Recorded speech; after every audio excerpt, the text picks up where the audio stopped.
Ito po, pagmasdan nyo mabuti. Yan, di ba hindi siya bumababa? Masikip, kailangan ko pa i-ganon.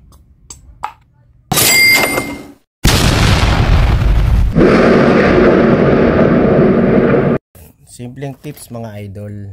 Kung magkakarga kayo, magpapalit kayo ng block na mas malaki sa standard, ganito po dapat ang inyong kukuhanin. Dapat po hindi ito masikip dito sa bore.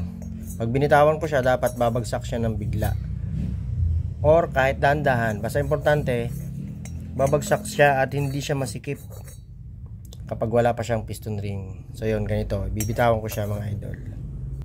Yun, di ba bumagsak siya bigla. Okay na yan.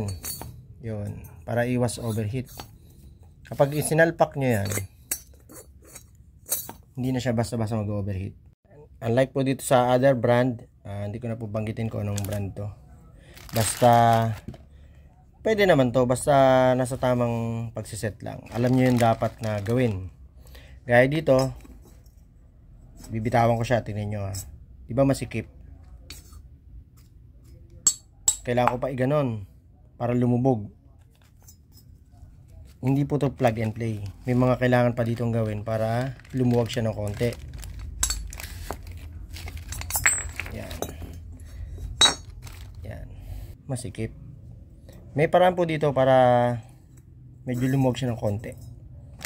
Kailangan po to tawag nila hinuhuning. Yan. Parang hinahasa ng konti para medyo lumuwag yung ating piston.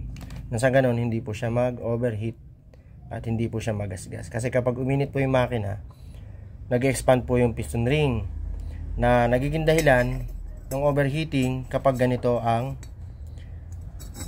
klase ng piston at saka block, masikip. Alright, yun lang at maraming salamat. Follow pa more.